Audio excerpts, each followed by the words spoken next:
Mi ex se mudó con su nuevo novio usando el dinero de manutención, dejó a mis hijos solos en una gasolinera, desapareció por semanas y ahora estoy ganando la custodia total y demandándola. Mi ex y yo estuvimos casados 12 años. Tenemos 2 hijos, uno de 11 y otro de 8. La custodia fue dividida a la mitad, pero yo pago manutención porque tengo un mejor ingreso. Nunca discutí eso, sabía que era lo justo. Me partía el alma no estar con ellos todo el tiempo, pero trataba de mantener la calma por ellos. Cada vez que los dejaba en su casa, me decía a mí mismo que estaban bien, que su madre los quería, que aunque yo ya no formara parte de su vida, ellos sí eran su prioridad. Mentira. Todo se fue a la mierda el jueves antepasado. Estaba trabajando en Denver, tenía una capacitación de 3 días. Ella sabía eso. Yo le había escrito 2 semanas antes para pedirle que por favor se quedara con los chicos esos 3 días extra, y me dijo que no había problema. No discutimos. Casi me sorprendió lo amable que fue al responder. Hasta pensé que las cosas estaban mejorando entre nosotros. Me equivoqué. El jueves, a eso de las 6:30 de la tarde, recibí una llamada de mi hijo mayor. Estaba llorando, tratando de sonar tranquilo, pero yo lo conozco. Me dijo, papá, ¿dónde estás? Mamá nos dejó en la gasolinera cerca de tu casa. Dijo que ibas a venir a buscarnos. Me paralicé. ¿Están ahí solos?, le pregunté. Me dijo que sí, que ella los había dejado ahí porque supuestamente no quería meterse en mi casa sin mí, que tenía prisa. Les dio una botella de agua y se fue. Estaban sentados en la acera, con las mochilas del colegio, al lado de la tienda. Solo, sentí el pecho apretado. No lo podía creer. Me temblaban las manos. Estaba a cientos de millas. Le pedí que no se movieran, que se quedaran cerca de la puerta de la tienda. Llamé al gerente del lugar, que por suerte era el mismo de siempre porque es una estación de servicio cerca de donde vivo. Él los encontró rápido, les ofreció entrar y quedarse dentro hasta que alguien viniera. Luego llamé a mi hermana, que vive a unos 20 minutos. Fue a buscarlos en cuanto colgué. Yo todavía tenía que seguir en Denver hasta el sábado al mediodía, pero mi mente ya no estaba ahí. Todo lo que me importaba en ese momento era entender qué carajo había pasado. Le escribí a mi ex. Le dije, ¿qué hiciste? ¿Por qué los dejaste ahí? Me dejó en visto. Le insistí. Nada. Al día siguiente, me escribió como si nada. Ya te dejé a los niños, no tienes por qué ponerte así. Es tu turno. Me hervía la sangre. No era una entrega de paquete. Eran nuestros hijos. Los había dejado tirados en una estación de servicio como si fueran un estorbo. No aguanté más. Llamé a mi abogado desde el hotel. Le expliqué todo. Me dijo que empezáramos el proceso para pedir la custodia completa y que hiciera un reporte oficial cuanto antes. También me sugirió contactar a servicios de protección infantil. Lo hice. Les conté lo que pasó, y después de eso me llamaron para hacer una entrevista formal cuando regresara a la ciudad.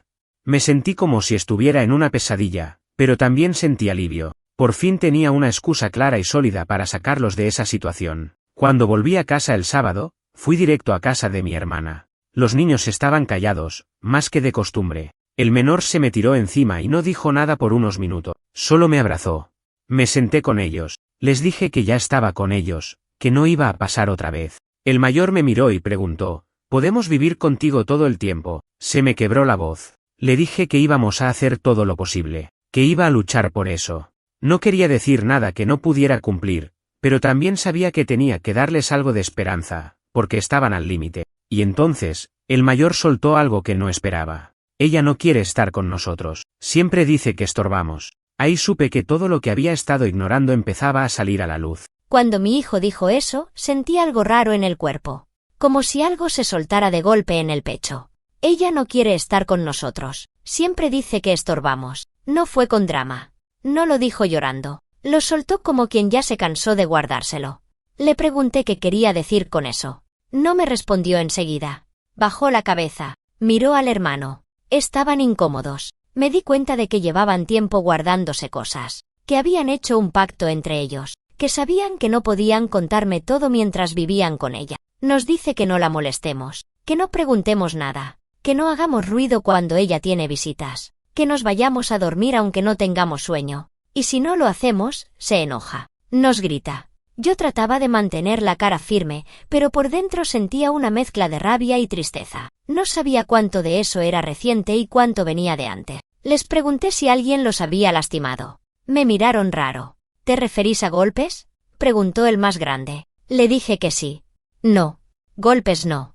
Pero nos empuja a veces, cuando se enoja. Y una vez le tiró el teléfono al hermanito porque lloraba mucho y la estaba desesperando. No le pegó, pero lo asustó. Él no quería decirte porque pensaba que te ibas a enojar con ella. Ahí se me fue todo el autocontrol. Me paré, caminé por la cocina de mi hermana de un lado al otro, agarrándome la cabeza. No sabía qué hacer primero. ¿Qué decirles? Quería gritar. Quería buscarla y decirle todo. Pero también sabía que eso podía salir mal. Que tenía que pensar con la cabeza fría, aunque por dentro estuviera hirviendo. Les pregunté si querían contarme más. El más chico me dijo que no querían volver a su casa. Que no les gustaba. Que era fea.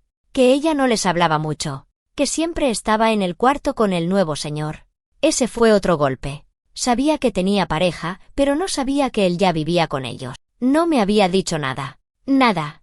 Ni una palabra. Ni en los mensajes ni cuando hablábamos, las pocas veces que hablábamos, sobre el calendario de custodia. Nunca lo mencionó.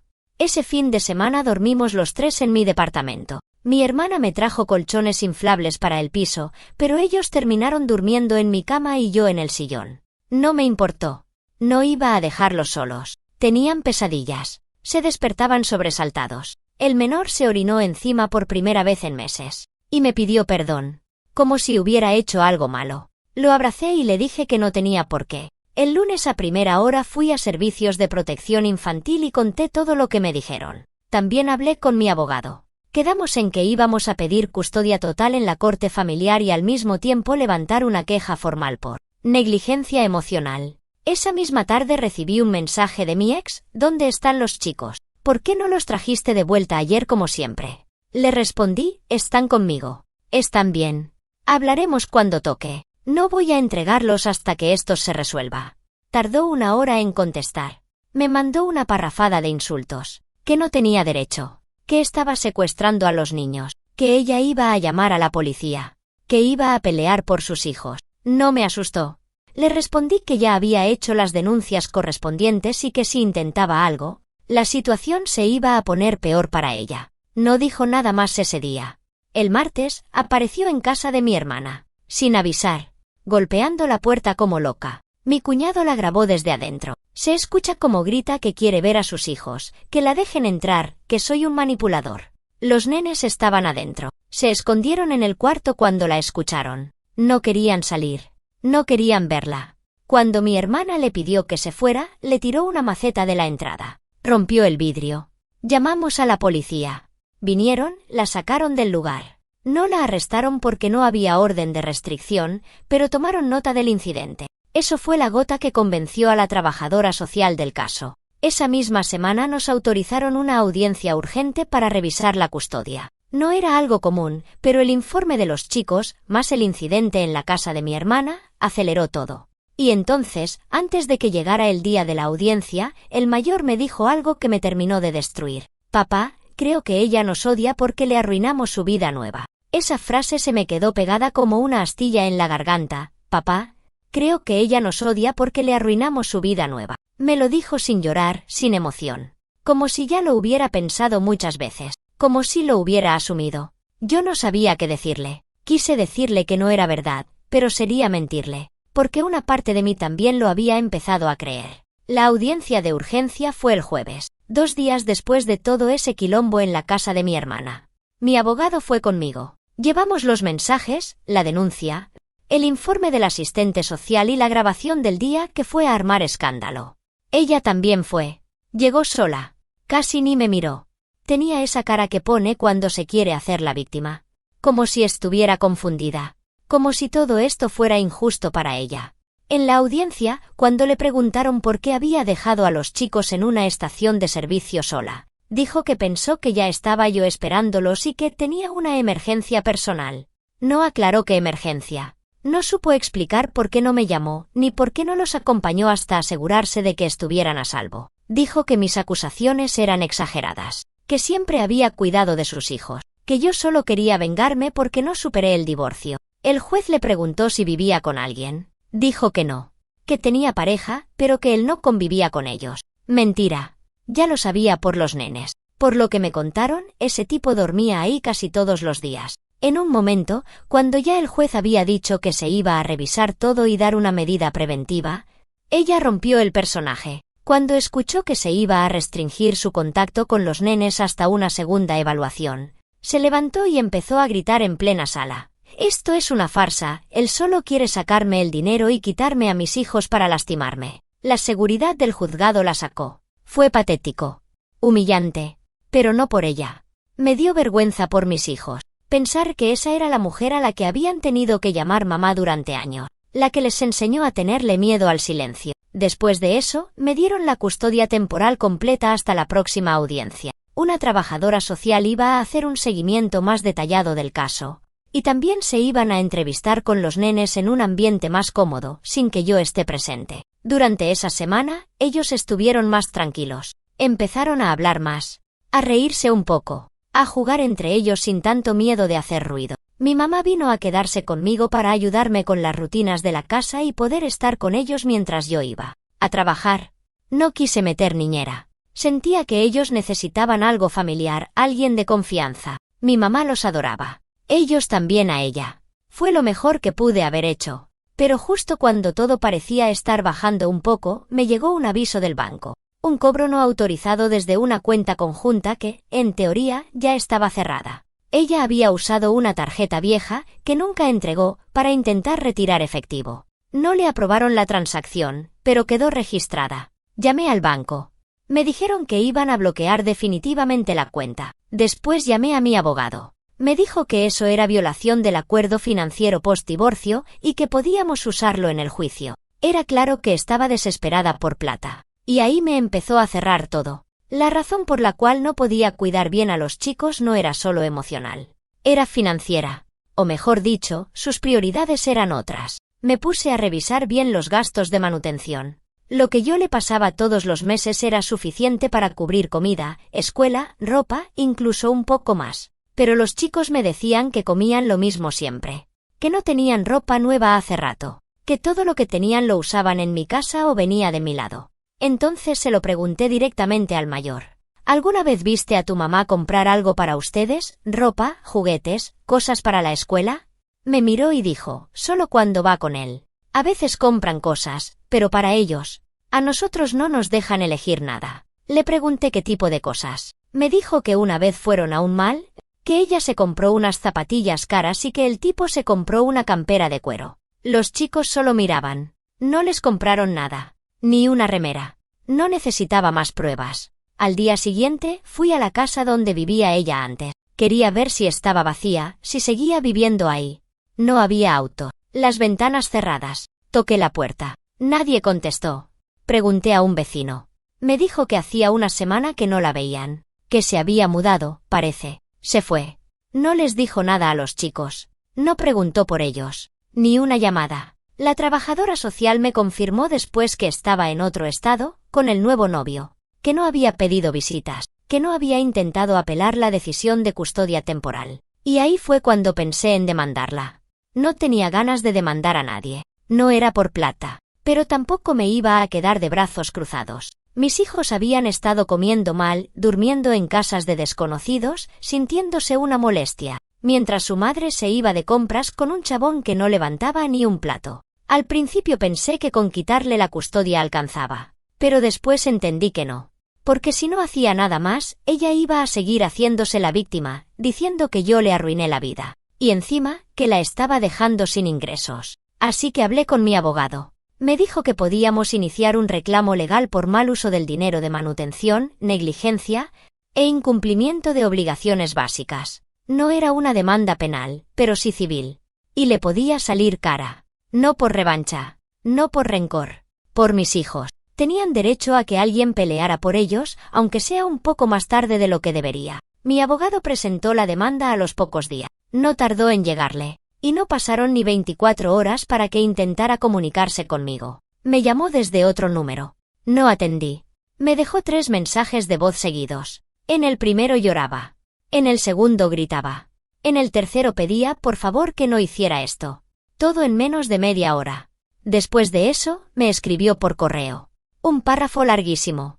Decía que estaba pasando por una crisis emocional, que no sabía cómo manejar la separación, que había cometido errores pero que no merecía que yo la destruyera así. que el tipo con el que estaba la estaba ayudando económicamente y que sin él no sabía cómo iba a salir adelante. Y ahí me terminé de dar cuenta de que no entendía nada. No había una sola línea preguntando cómo estaban los chicos, ni una sola línea disculpándose con ellos. Todo era yo, mi situación, mi dolor, mi vida. Y yo pensaba en cuando mi hijo me dijo que una vez se orinó en la cama y ella lo hizo lavar las sábanas solo a las 6 de la mañana, llorando porque tenía frío. Pensaba en cuando me contó que su hermanito se enfermó una noche y ella no lo llevó al médico porque seguro se le pasaba solo. Pensaba en que durante meses yo había estado creyendo que estaban bien, y lo único que hacían era esperar a que llegara su turno conmigo para poder respirar.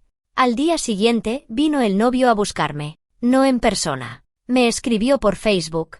Me puso algo como yo no me quiero meter pero deberías saber que ella está al borde de colapsar, que si yo seguía con esto, la iba a dejar en la calle. Respondí solo con una frase, ella eligió su cama, ahora que se acueste en ella. Me bloqueó.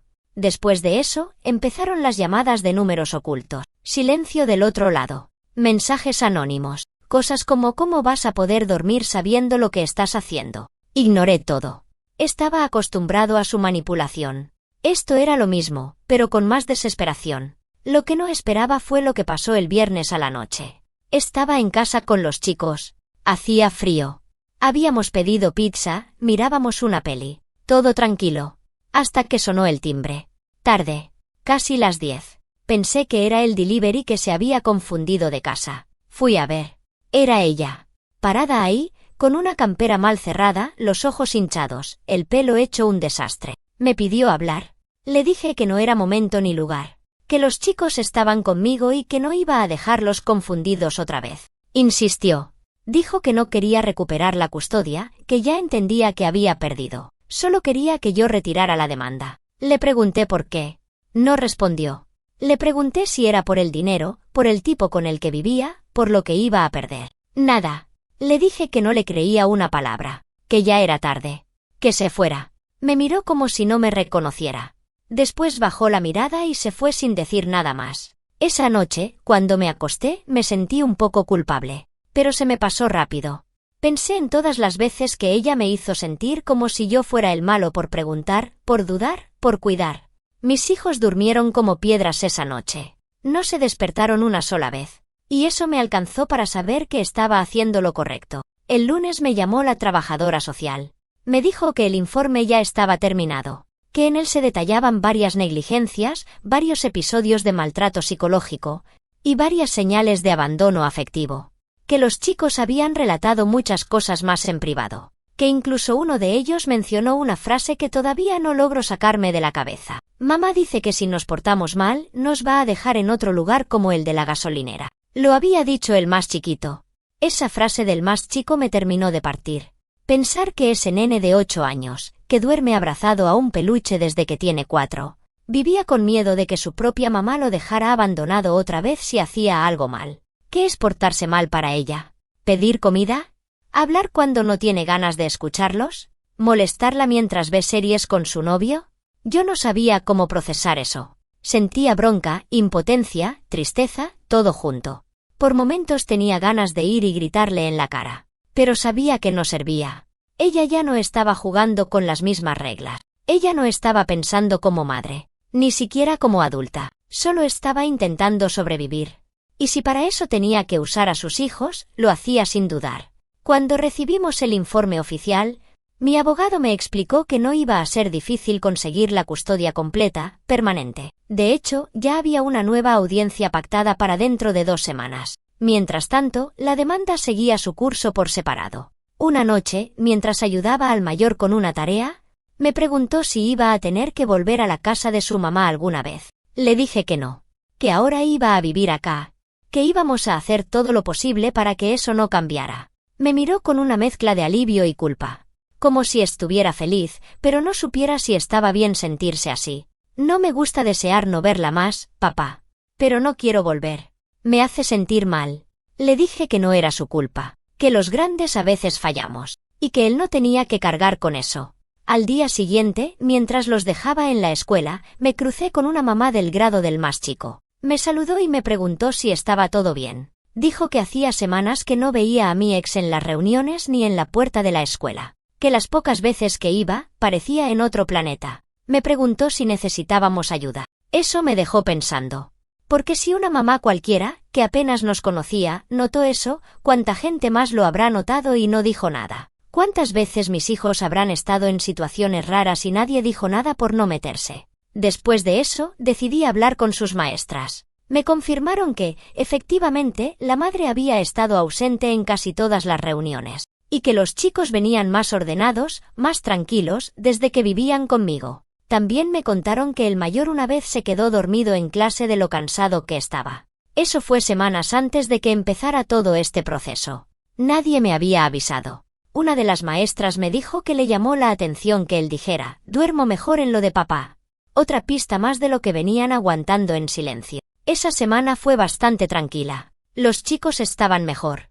Comían bien, dormían bien, hablaban más. Mi mamá estaba siendo clave en todo eso. Cocinaba sus platos favoritos, los llevaba a la escuela cuando yo no podía, jugaba con ellos. Era como recuperar algo de lo que les habían quitado. Pero como todo en esta historia, la calma no duró mucho.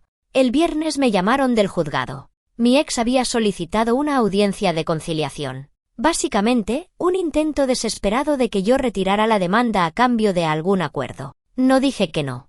Quería escuchar qué carajo tenía para ofrecer. Nos vimos el lunes siguiente en una sala neutral, con una mediadora presente. Ella estaba distinta, como apagada, sin maquillaje, con ropa simple. Como si quisiera dar lástima. Arrancó diciendo que no quería pelear más, que había hablado con un terapeuta, que estaba dispuesta a hacer tratamiento, que quería recuperar el vínculo con sus hijos. Le pregunté por qué no los llamó en todo ese tiempo. No respondió. Le pregunté por qué usó el dinero de ellos para mantener a un tipo que ni siquiera se hacía cargo de ello. Me dijo que no tenía otra opción, que él la ayudaba a pagar la casa. Le dije que entonces que se hiciera cargo él ahora. Ahí se quebró. Dijo que él la había dejado, que cuando supo de la demanda, se asustó, que no quería problemas legales, que se fue con otra mina y la bloqueó de todos lados. No me sorprendió. Me preguntó si podía ver a los nenes. Le dije que eso ya no dependía de mí, que había un proceso en marcha, que los chicos necesitaban paz, y que no era justo para ellos volver a verla ahora que ni siquiera sabían si iba a quedarse o volver a desaparecer. Intentó darme una carta que escribió para los chicos. No la acepté. Le dije que se la diera a la trabajadora social, que no quería ningún contacto informal entre ella y nosotros. Después de eso, se quedó callada. La mediadora le preguntó si quería decir algo más. Dijo que no. Se fue sin saludar. Esa misma noche me llegó un correo de su abogado. Confirmaba que ella no tenía intenciones de pelear por la custodia, pero que solicitaba la suspensión de la demanda civil. A cambio, proponía no exigir más pagos de manutención ni alimonia. Ni siquiera respondimos, porque esto no era un tema de dinero. Era justicia. Y dignidad. Lo mínimo que mis hijos merecían después de todo. Después de esa última reunión con ella, sentí algo raro. No alivio. No satisfacción. Solo un vacío raro, como si hubiese terminado una pelea sin ganador. Porque al final, por más que yo ganara la custodia, y por más que la demanda avanzara, todo ya estaba dañado. No solo por lo que ella hizo, sino también por todo lo que yo dejé pasar antes de que explotara. Lo que más me costaba era ver a los chicos tan tranquilos y saber que eso era señal de lo mal que la venían pasando antes. Y no lloraban por no verla. No la nombraban. A veces hacían preguntas tipo «¿Mamá tiene tele en su casa?» o «¿Te acordás cuando íbamos a ese parque con ella?» Pero era como si hablaran de una persona que ya no está. Una tarde el más chico me dijo que quería cambiar su apellido, que no quería tener el de su mamá. No supe qué decirle. Le dije que eso era algo serio, que lo podíamos pensar más adelante. Pero por dentro se me rompió algo, porque ningún nene de 8 años pide eso si no siente que lo abandonaron de verdad. La demanda siguió su curso. Su abogado insistía en arreglar fuera de juicio. Nosotros seguimos firmes. Teníamos los informes de los trabajadores sociales, los testimonios de los chicos, la evidencia del mal uso de los fondos. Era un caso armado, sólido. Solo había que dejar que avanzara. Una noche, mientras estábamos cenando, mi hijo mayor me preguntó si era cierto que su mamá se había ido del estado. Me quedé helado. Le pregunté quién le dijo eso. Me dijo que un nene en la escuela, que escuchó a su mamá hablar de eso. que la habían visto subiendo cosas al auto como si se fuera a mudar. Le dije que sí, que era cierto, que estaba en otro estado. Me miró en silencio, como si esperara algo más. ¿Se fue porque no nos quiere?, me preguntó. No supe qué responderle. Solo le dije, no se fue por ustedes. Y lo que hizo no tiene nada que ver con cuánto valen. Ustedes no tienen la culpa de nada. Asintió, pero vi en su cara que no lo creía del todo. Y es lógico. Es difícil para un nene entender por qué una madre se borra. ¿Por qué elige irse sin mirar atrás? Ese fin de semana los llevé a un lugar que les encantaba de cuando eran más chicos, un parque con laguna. A 1 hora de casa. Jugamos, comimos helado, paseamos sin apuro. Volviendo, el más chico se durmió en el auto. El mayor se quedó despierto. Me dijo bajito, papá, acá me siento seguro. Tuve que aguantar las lágrimas para que no me viera. Pasaron un par de semanas más. Llegamos a la audiencia final. Ella no se presentó. Su abogado, sí. Informó que su clienta no iba a seguir el proceso, que aceptaba los términos. Eso incluía la restitución parcial de lo malgastado con la manutención, el cierre del acuerdo de alimonia, y el reconocimiento legal de que no podía tener contacto con los chicos sin intervención judicial previa. Fue raro. Después de tantos meses de tensión, terminar así, sin verla ni escucharla. Solo un papel firmado diciendo que se bajaba de todo. Salí del juzgado y me senté solo en el auto. No llamé a nadie. No puse música. Solo me quedé ahí un rato largo. No sentía triunfo. Sentía cansancio. Esa misma noche les conté a los nenes. Les dije que ya estaba. Que íbamos a quedarnos juntos, sin idas ni vueltas. Que nadie los iba a volver a dejar tirados en una estación de servicio ni a gritarles por hacer ruido. Me abrazaron los dos. Fue lo único que importaba. A la semana recibí un correo. Era de una amiga de ella. Una que yo conocía de antes, de cuando estábamos casados. Me decía que mi ex estaba mal. Que estaba sola. Que no tenía trabajo. Que estaba arrepentida. Que quería saber si había una forma de reconstruir el vínculo con los chicos. Ni me molesté en responder. ¿Reconstruir después de qué? Después de meses sin buscarlos. De desaparecer. De elegir a un tipo antes que a ellos. De usar la plata para vivir una vida falsa en redes mientras los hacía dormir con hambre. No era mi trabajo arreglarla. Y mucho menos el de mis hijos. Desde entonces, no supimos más de ella. Una vez, el más chico se cayó en el parque y se lastimó la rodilla. Lloraba mucho, y cuando lo estaba calmando, dijo sin pensar, no le digas a mamá, seguro se enoja. Le dije que mamá no estaba. Que nadie se iba a enojar. Que yo estaba ahí. Esa frase me quedó dando vueltas toda la noche. Con el tiempo, uno se acostumbra al silencio. Al principio se siente raro, como si algo faltara. Pero después te das cuenta de que lo que faltaba en realidad era el ruido constante de estar en alerta. Ya no me levantaba preguntándome si ella iba a aparecer de golpe, si me iba a escribir, si iba a tratar de manipularme otra vez. No. Ya no había mensajes, ni llamadas, ni correos. Desapareció. Y no me molestaba. Al contrario. Me empecé a sentir como si recién ahora estuviera empezando mi vida con mis hijos. Sin interferencias, sin tener que explicar cosas que no deberían ser explicadas. Comíamos tranquilos, hacíamos tarea tranquilos, salíamos tranquilos. El más grande empezó a dormir mejor. Ya no se despertaba a la madrugada. El más chico, por fin, dejó de tener miedo de usar la luz del pasillo para ir al baño. Pequeñas cosas que para otra gente pueden parecer normales, pero para nosotros eran nuevas. Un día, mientras lavaba los platos, el mayor se me acercó y me preguntó si podía tener una perrita. Nunca antes me lo había pedido. Le pregunté por qué. Me dijo, porque ahora sí siento que puedo cuidar algo. No supe qué decirle. Lo abracé. A los días adoptamos una perrita mestiza de un refugio. Pequeña, flaca, nerviosa. Como si también ella hubiera pasado por mucho. Se volvió parte de la casa enseguida. Los chicos la adoraban. Dormía en la cama del más chico y los seguía a todas partes. Empezamos a armar algo parecido a una rutina normal. Yo trabajaba desde casa la mitad de la semana, y mi mamá seguía ayudándome. También empecé a retomar contacto con algunos amigos. No muchos, pero los suficientes como para no sentirme completamente aislado. Porque, sinceramente, después de todo esto, me costaba confiar en la gente. A veces me preguntaban si pensaba volver a salir con alguien. Les decía que no. Que ahora no. Que todo lo que tenía para dar lo estaba usando para reparar lo que quedó de mis hijos. No me quedaba mucho más. Y eso estaba bien. No me hacía falta más. Un día, me llamó la escuela. Una maestra quería hablar conmigo. Dijo que el más grande había tenido una charla muy fuerte con ella en clase. Algo sobre una redacción que tenían que hacer, donde él escribió sobre... Una vez que sintió que lo habían dejado atrás. Me mostraron el texto.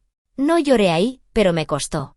Decía cosas que yo ni siquiera sabía. Como que había noches en las que él se quedaba despierto por si mamá se iba y no volvía. O que a veces pensaba que si se portaba bien, todo iba a volver a ser como antes. Después de leer eso, decidí que era hora de llevarlo a terapia. A los dos. Porque por más que estuvieran mejor, había cosas que no podía manejar solo. Había heridas que yo no podía curarles. Y también era una forma de demostrarles que no había que tener vergüenza de necesitar ayuda. Lo hablé con ellos. Lo aceptaron bien. El terapeuta que encontré era especializado en trauma infantil y pérdida. Empezaron a ir una vez por semana. Al principio eran muy cerrados, pero con el tiempo fueron aflojando. El profesional me dijo que estaban avanzando, que se sentían más seguros, que por primera vez podían poner en palabras lo que sentían sin miedo. Eso me confirmó que estaba haciendo las cosas bien. Una noche, mientras cenábamos, el más chico me preguntó si yo me iba a ir también algún día. Le dije que no. ¿Y si te enojas con nosotros? Me puedo enojar, pero nunca me voy a ir. Se quedó pensando, masticando despacio. Después dijo, está bien. Y siguió comiendo. Fue un momento corto, pero se me quedó clavado en la cabeza por días. Unas semanas después, mientras preparaba la mochila para la escuela, el mayor me preguntó si todavía podía escribirle a su mamá una carta. Le pregunté si eso era algo que quería hacer o que sentía que tenía que hacer. No sé. Solo, me gustaría saber si ella piensa en nosotros. Le dije que podía escribirla si quería. Que no se la íbamos a mandar todavía, pero que la podía guardar. La escribió esa misma tarde. No me dejó leerla. La metió en un sobre y la puso en su cajón. Nunca más la mencionó. Y yo tampoco. No era el momento. Pero entendí que, aunque ella no los buscara, ellos todavía lidiaban con su ausencia de otras formas. Y está bien. No se trata de borrar. Se trata de aprender a vivir con eso. De que no duela tanto. Un día, revisando papeles viejos, encontré una de las cartas que ella me escribió cuando empezamos a salir. Años antes. Era otra persona. Otra vida. Leí un par de líneas y la rompí. Porque no sirve de nada preguntarse en qué momento se perdió todo. Lo importante era lo que quedaba ahora. Y lo que quedaba era esto, 2 hijos que volvían a confiar. Que dejaban de tener miedo. Que por fin podían dormir sin sobresaltos. Ya pasaron casi 6 meses desde la última audiencia. Desde que todo quedó cerrado. Custodia completa. Sin visitas. Sin contacto. Y sin plata que yo tenga que enviar a alguien que se borró sin mirar atrás. Todavía me cuesta creer que todo esto pasó. A veces me levanto y me pregunto cómo no me di cuenta antes. ¿Cómo pude haber dejado que los chicos vivieran así tanto tiempo sin sospechar que algo andaba mal? Me lo sigo preguntando, aunque ya sé la respuesta, porque confiaba. Porque quise creer que, aunque ella y yo no funcionáramos como pareja, al menos iba a ser una buena madre. No lo fue. Y no me jode tanto por mí. A mí ya me jodió lo que me tenía que joder. Pero ellos no se merecían ni una 10ª parte de lo que les tocó. Ahora la casa es distinta. No hay tensión. No hay gritos. No hay ese silencio pesado que antes flotaba cuando volvían del tiempo con ella. Ahora me cuentan todo. Hasta cosas que no tienen importancia.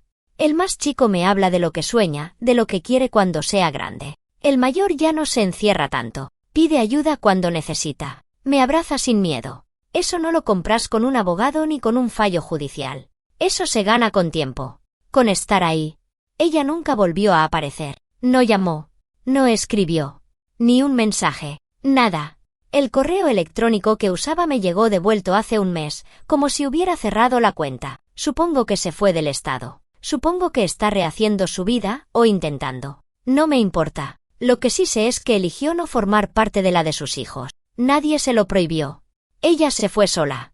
El otro día, el más chico me preguntó si podía hacer un dibujo para pegar en la heladera. Dibujó una casa, con nosotros 3 y la perrita. Le pregunté quiénes eran. Me dijo, nosotros. La familia.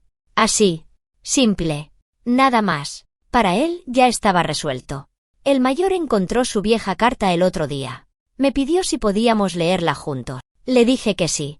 Se sentó a mi lado, la abrió y empezó a leer. Era corta. 3 párrafos. Le preguntaba si pensaba en ellos, si alguna vez se iba a disculpar, si sabía cuánto dolía que no estuviera. La volvió a guardar sin decir nada. Después me dijo, no necesito mandarla. Solo quería recordarlo. Esa frase me pegó. Porque ahí me di cuenta de que, sin darse cuenta, él ya estaba haciendo algo que a muchos adultos nos cuesta. Cerrar capítulos sin tener que obtener nada a cambio. No necesitaba respuesta. Solo necesitaba reconocer lo que le pasó. Y seguir. Esa noche salimos a comer algo especial. No por ningún motivo puntual. Solo porque sí. Porque podía. Porque ya no tenía que rendir cuentas a nadie. Porque después de todo lo que pasamos, merecíamos tener un día normal sin la sombra de toda esa historia encima. A veces me siento un poco roto todavía. Como si hubiera estado funcionando en piloto automático todo este tiempo y recién ahora estuviera cayendo el peso de todo. Pero ya no me lo guardo. Hablé con un terapeuta. No me da vergüenza decirlo.